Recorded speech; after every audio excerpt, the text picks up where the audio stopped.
1820 Missouri Compromise? Wait, what is... Link to find out more. Oh my goodness, this is a video. Okay, what is the Missouri Compromise? Here we are, live from Washington, D.C., where it has just been decided that Maine will be a free state while Missouri will join the Union as a slave state, therefore keeping the balance between the representatives in Congress. Over the years, Missouri has grown an exceptional population and desire to enter the Union for equal representation and benefits it could acquire by being a state. However, increasing disputes over the expansion of slavery into the new territories, including Missouri, remain for a while unanswered. Both the North and the South are duly satisfied with the arrangement of this compromise, as Maine, also quite populous, joined as a free state. This happened continuously for 30 years, in which this line of 3630 was not to be crossed by the expansion of slavery.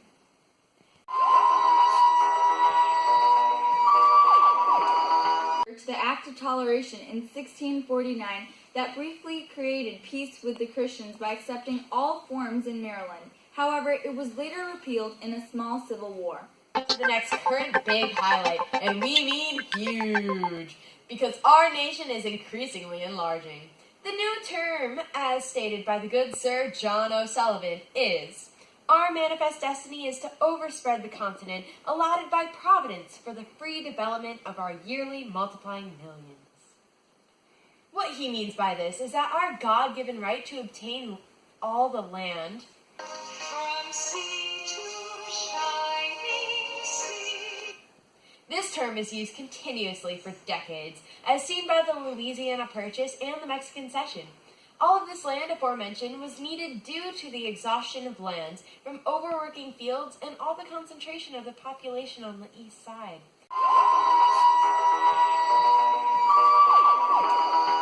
This is similar to Britain's hunger for more colonies and territories throughout the world. Our next order of business includes the... Hold up, y'all, hold up. You need to know what's going down in the South. The Mexican-American War.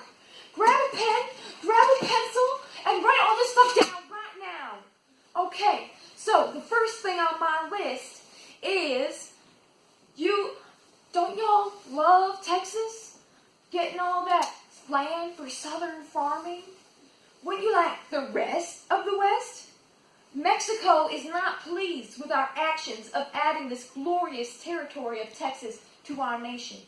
So we sent the kind and respectable General Taylor to maintain our ground around the Mexican border.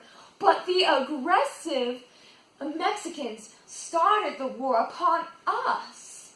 But it is good because it is the best and only way we can achieve manifest destiny. News update. We have just gained control of Mexico City, and the Treaty of Guadalupe Hidalgo has gotten us the last third of our entire nation.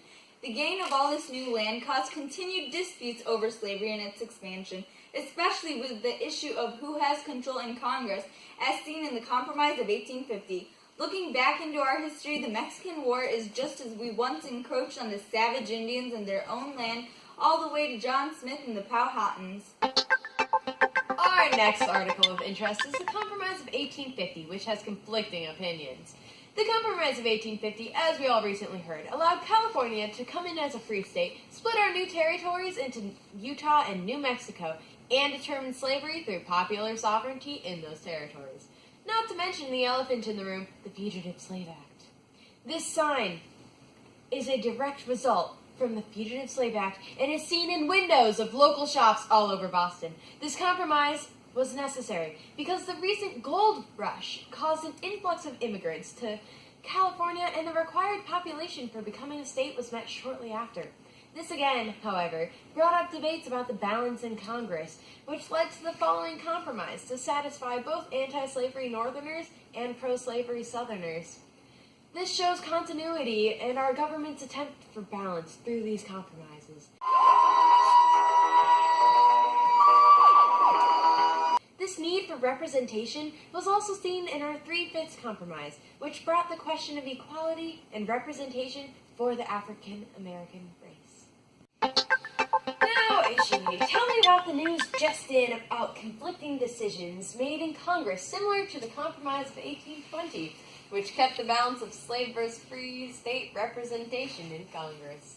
Kansas and Nebraska, while they wished to enter the Union as slave states, that would undo the Missouri Compromise as it was above the 3630 line. We could read this long, boring document to you, but we'd rather sum up a few points in it for the sake of your sanity. This act caused an imbalance in Congress between slave versus free states, and therefore the decision for a statewide vote over slavery in Kansas and Nebraska. This led to the surge of thousands of radicals to the new states. This changed greatly the continuity from the Missouri Compromise 30 years prior. We can connect this to the slave codes after the Reconstruction era because although they were supposed to be free, they implemented racist and prejudiced laws that limited the freedoms of African Americans. Breaking news! Dred Scott, a Wisconsin resident, is suing for his freedom. After James Buchanan's inauguration, the Democratic majority in government led to a majority of pro-slavery advocates. Meanwhile, the Whigs began to split between pro- and anti-slavery points of view, further diminishing anti-slavery views and thus giving more support to pro-slavery actions by Judge Taney. We bring you live Dred Scott v. Sanford. Me, Chief Justice Roger B. Taney, think that the people of African ancestry are not included and were not intended to be included under the word citizens in the Constitution, and can therefore claim none of the rights and privileges which that instrument provides for and secures to citizens of the United States. The jury has ruled that African Americans are not citizens, but are mere property which can be moved to free territory without changing their slave status as stated in the Fourth Amendment. Everything changed when the Missouri Compromise was deemed unconstitutional because the court ruled that slavery cannot be kept from territories. The anti-slavery Northerners are quite upset. Slaves, they belong in the South, not up there where they can take our precious jobs. It is said to be the greatest crime in the annals of the Republic. Conspiracy theories are swarming, but I swear they must have planned this, those darn Democrats. Recent reports have shown that Southern Democrats are delighted at the outcome of the court case. Back to issue with analysis from the future.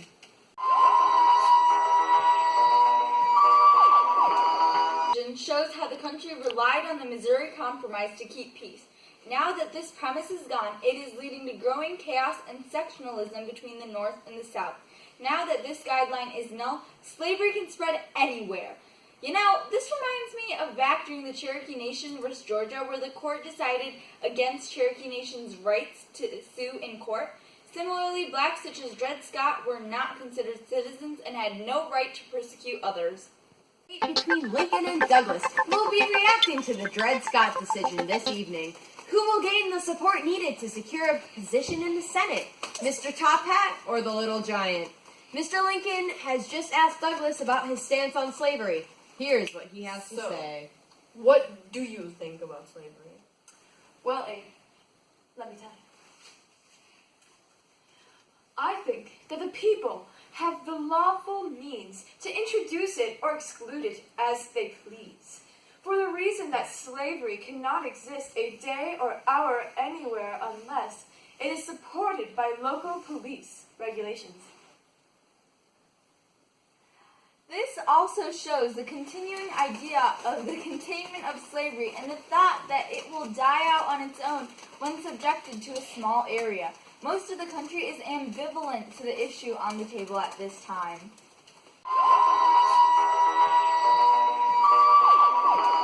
Delegates thought that slavery would die on its own after 1808 due to the abolishing of international slave trade at that time. This is similar to Lincoln's way of thinking that slavery, when contained below the parallel 3630, would contain slavery, eventually killing the peculiar institution. And here we have a brief message from our special sponsors. Harriet Beecher Stowe. Every morning with abolition on your mind, do you see subjugation and think, what can I do to help? Well, if you ever have these thoughts plaguing your mind, then this tragic tale is for you. By Uncle Tom's Cabin, inspired by the Second Great Awakening. This work of fiction was written by yours truly to encompass the horrendous truths of reality down south. The The Southerners say it's a lie, but the North knows that you can't hide the truth. Do you remember John Jay, James Madison, and Alexander Hamilton, the authors of the Federalist Papers? Well, well, well. Both pieces are written to speak for the rights of all people. By this, for you, your sister, your brother, your friend next door, to change their ways of thinking on the subject of slavery completely. We are here live in Harper's Ferry on the scene of John Brown's raid.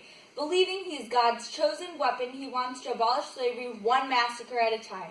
Today, we see the result of his attempt to arm Virginian slaves to start a slave revolt. You can see him here being executed for his own actions, which is deemed to be terrorism by the South, who have a growing suspicion that all Northerners are as bloodthirsty as John Brown. However, Northerners are applauding John Brown's actions, seeing his impending doom as martyrdom.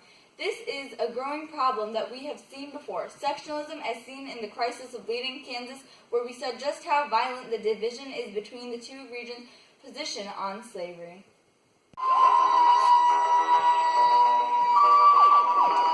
Assassination of Franz Ferdinand, an event that split the world in two and started World War I. Similarly, John Brown's raid further divided Southern and Northern opinions of each other and of slavery. Excuse me, what did you say about my Uncle Sumner? Oh, nothing. Just that your uncle's so racist, he makes Andrew Jackson look like the Saints. What? Racist? Racist? Okay, I'm gonna show you who's racist. Okay. Get away!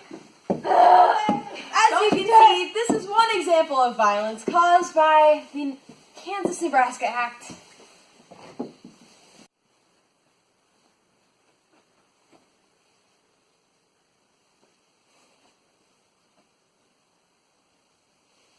As tensions are growing between the two regions, the southern states threaten to secede if the current Republican nominee is elected president. As seen in the primary source showing the results of the election, Lincoln decidedly becomes the president of our nation. Lincoln's prominence in politics and the Republican choice of nominee is seen in the Lincoln-Douglas debates, as he held respectable opinions, put up a good fight, and became a Northern hero, creaming the Democratic nominee, Stephen Douglas. The South's reason for secession is seen in this due to the fact that Lincoln won, even though he did not receive any votes from the South, but still had a landslide victory. Lincoln's presidency was a change in the Union, as Southerners were no longer willing to compromise, as previous decades showed. Abe Lincoln's view on containing slavery is similar to the 1950s foreign policy, which was created specifically to contain communism in Eastern Europe. They did this in the hope that it would die off on its own, similar to the idea of slavery dying off rather than expanding into the new Union territories.